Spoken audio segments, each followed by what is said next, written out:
I get to do a lot of things with this job, but probably the highlight of what I do and the opportunity to do this is to make that call to these folks every single year and tell them that they've been put into the Texas Tech Hall of Fame, Hall of Honor.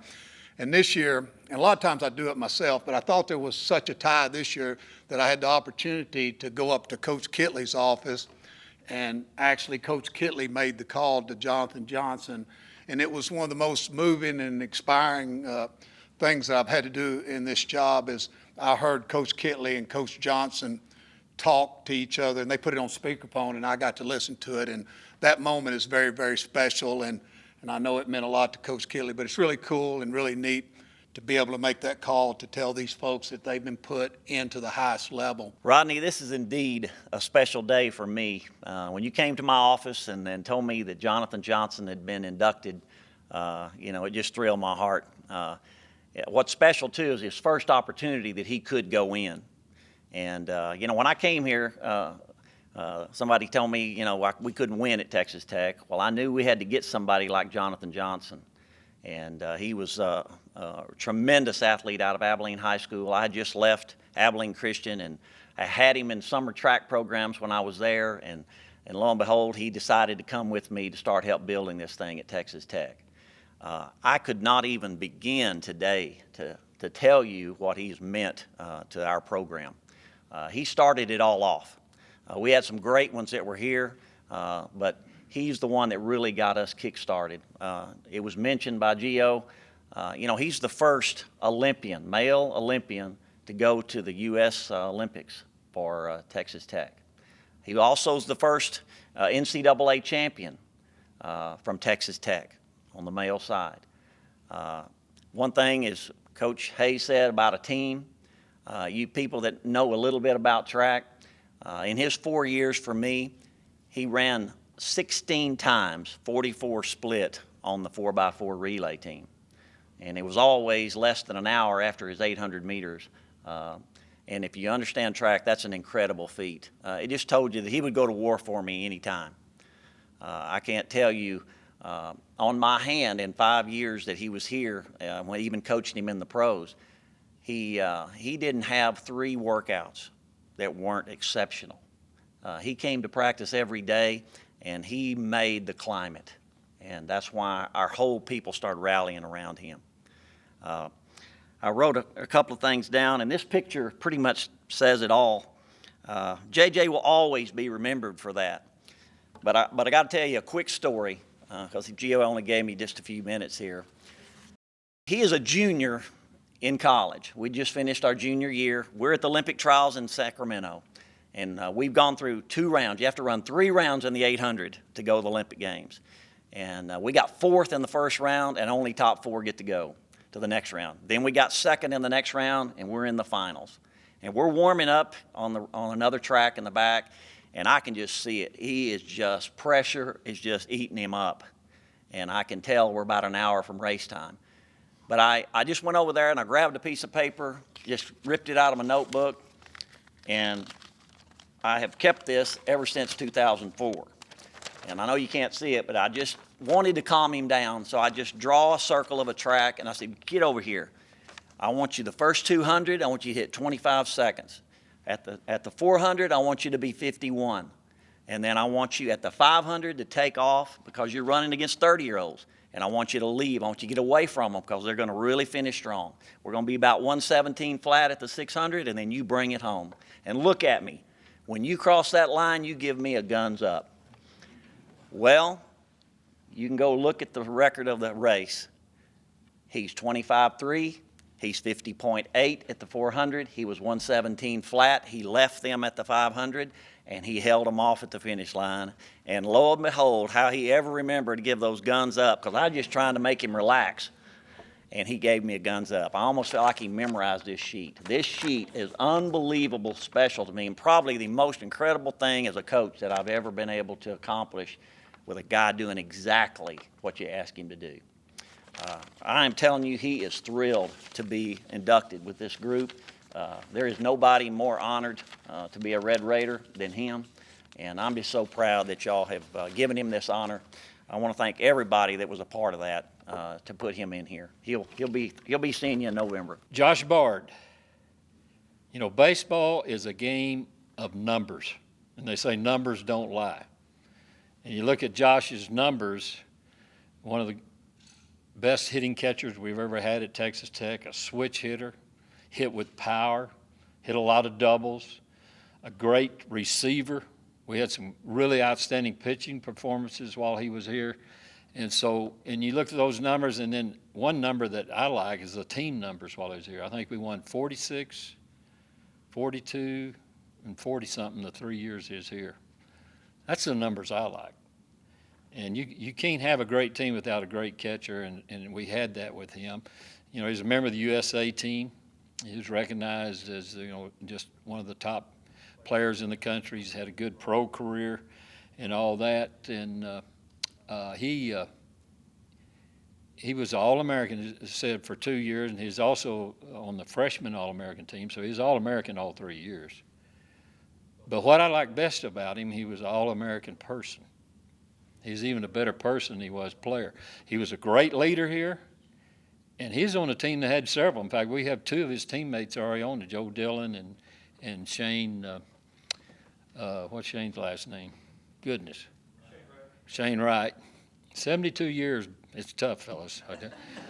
Anyway, you know, he was with a great bunch, and I think he had about 5 playing the big leagues off of his team, and he just that leader. But like I say, he's such a great person and represented Texas Tech in every way, on and off the field, represented his family, had great parents, the whole thing. And what I liked about him is he always gave credit and honored God in everything that he did, and he was the real person.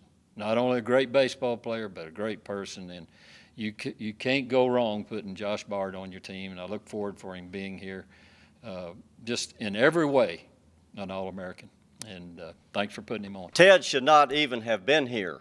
He had already committed to West Virginia. He had played 1 year in junior college, and that year Steve Sloan had left, and Rex Dockery was given the head coaching job. Well, Rex had to hire a defensive coordinator, so he hired Jim Bates from West Virginia. Well, Bates decided to ask him to come with him, and Ted said sure. Ted never been to West Texas. He was from Florida, and worked out really good. Ted was a great athlete, but as Rodney said, he was a vicious hitter, and he probably made a name for himself for the first time. His sophomore year, he was a 3-year starter at free safety. Against SMU, we were leading, just barely leading late in the game. They had 4th down on our goal line. Instead of kicking the field goal, they gave it to their big running back, and Ted met him at the goal line. Ted was wearing a white brace because he had a broken jaw. Well, Ted met him chin to chin and knocked him back and saved the game for us, and that really got him going. His senior year, we played SMU out here. They had the Pony Express, Eric Dickerson and Craig James. We shut them out with Ted leading the way 13-0. That's pretty strong. He also led the team in tackles his last 2 years, and you think, well, that's not good if a defensive back's leading you in tackles. But in this case, it was. His senior year, the defense had 5 games in which they gave up 1 touchdown or less. They gave up an average of 17 points a game, and that has not been equaled here since then. He was drafted by the Oakland Raiders as their 21st pick after his senior year, and wound up playing 6 seasons in the NFL, and a great inductee, I think, for the university. Almost got away. He didn't come the traditional route to Tech. He was a highly touted high school player out of Oklahoma, and it was a week after signing day that he finally got signed by Tech. And it was a good fortune for Tech that we had a player back out and had a spot to fill. And Leach, from his time at Oklahoma, knew about Wes and decided to take a chance on him. And you would think most guys coming into a school under that situation may have their dauber down a little bit when they showed up. That was not the case with Wes, and it wasn't an arrogance. It was just confidence. He showed up day one, knew he was going to make an impact. And, you look at Wes on paper, you'd say, nope, he can't do it. You look at him, it's size, speed, everything. It just didn't make sense. But when you got him on the field and in pads, he'd prove you wrong. And I think most people saw him as an overachiever. I would say they just underestimated him. That was the truth, and I think that's the way he viewed it. He was going to show up, and he was going to outwork you. He was one of those guys, he wasn't that vocal. He was just going to show up every day and work, and it didn't matter what it was, he was going to do it, whether it was a weight room, on the field, running. He just, proved his grit day one as a freshman, and it's carried on, and he's done it at every level. Wes is one of those that, obviously I've already talked about his size, but you'd see him take some hits, and you think, I don't know if I could get up after that hit. And he would do it. And, he'd pull off some long runs. He'd come to the sideline. He'd be throwing up, whether it's a hit or running. And then as soon as he threw up, he'd put his helmet back on. He's like, all right, I'm ready to go back in. And you're like, is this guy really okay to go back out on the field? But he'd go out there and do it all over again. And fortunately for me, I had the good fortune of having as a teammate, a great deal of respect for him, and he has definitely earned this. On the more lighthearted side, I will say Wes is one of the hardest workers, but to go with that, he enjoyed himself as well. And he, with another cohort, probably Mike Smith, the two of them pulled off some of the greatest pranks, I would say, in Tech history. And, whether it was releasing hairless rats in the running backs meeting room or waiting for the circus to be in town to pick up some elephant manure to fill up guys' lockers. Definitely was no shortage of fun around Wes, and I'm truly honored to be up here today and acknowledging his achievements. Just so fortunate that I could be here. I'm glad I'm in town and able to speak about Gia. Was very fortunate to know Gia and play with her, and so we have great memories, obviously, over the years, but very honored to speak for her and about her today briefly as she's being inducted. Gia was known by our coaches as Perk. That was what they called her. So we would hear, come on, Perk, quite a bit. Perk, go get the ball, things like that. Gia was an immediate impact for our program. She was the talent as a freshman to come in immediately and play a ton and be a go-to. She played the game with much joy. You would see Gia when she played, she had so much fun. She was very lighthearted, and that carried over into her game. She was a huge reason why the Lady Raiders were good for the span she was here. She was a big part of 2 Sweet 16s, an Elite 8. In her senior year, the Lady Raiders were ranked #1 in the country.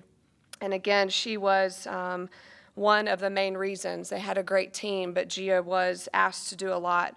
Coach Sharp called upon her to be a go-to player early in her career, and she was the kind of player you could call on to make a difficult play. She was the kind of player that could make something out of nothing. She was the kind of player that could absolutely put her team on her back.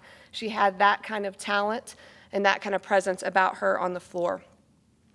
Gia was definitely the person to have the ball in her hands at every possession, at the end of every possession, at the end of every game. She could impact by creating her own shot and making plays. I reached out to some of Gia's teammates before coming here today to just kind of get some words and descriptors from them who played with her for over 4 years and obviously are still close to her today. Several words such as fierce competitor, gifted athlete, playmaker, funny, infectious personality, loyal friend, and a devoted mother were ways that her teammates described her. They also said Gia loved patty melts, sleeping, and laughing. She was a lot of fun off the floor. Gia went on to have a tremendous pro career. She's still a player in the WNBA and has put together season after season and been a fantastic player for wherever she's at, whatever team she's been on. Her longevity in her pro career can really, I think, is a testament to her athleticism and her talent, first and foremost. But she's also adapted as the game has changed and evolved. She's changed with it, and she has been smart about taking care of her body. Not often do you see women play until they're 34, 35 years old, but she's been able to do that. She played in Slovakia, Turkey, Israel, Greece, Poland, and Dubai. Gia did all of this while raising a beautiful young daughter. We're very proud for Gia that she has been inducted and taking her place amongst the elite here at Texas Tech. I know she is humbled and very excited to receive this honor from Texas Tech. Thank you. You know, it's quite an honor to represent Jenny today.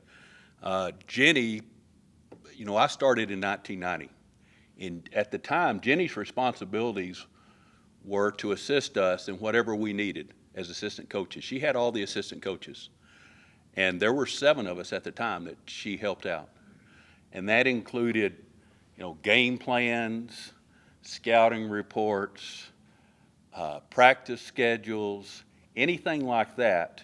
You know, we went straight to Jenny, and you know, I'll never forget. I came home one night and Shelley said, "You know, I'm really upset with Jenny," and I said, "Why, Levin?" She said, "Well, she gets to spend a lot more time with you than we do during the season," and we truly were a real family. You know, we had a great time together. But you know what really separated Jenny and what her legacy will not be how she helped assistant coaches, but it'll be the relationships she had with players. You know, she was the first person to see those guys when they came out of that locker room after a tough game on Saturday night. And on Monday, when you're on their butt and they've had, you know, we're watching that game and we're replaying it again and they're coming out of that room and you've been all over them, the first person to greet them is Jenny Bailey with a smile on her face. And the legacy that she left will be that type of a relationship. You know, Dear Abby had nothing on Jenny Bailey. Trust me. Those guys would go see her with their problems all the time. And then she became in charge of the Raider recruiters. And all that did was double her responsibilities. Now, instead of several hundred, she got to see close to 300 to 400 people all the time. And she attracted young people. Young people loved to see her. And when you were around her, she brought a smile to your face.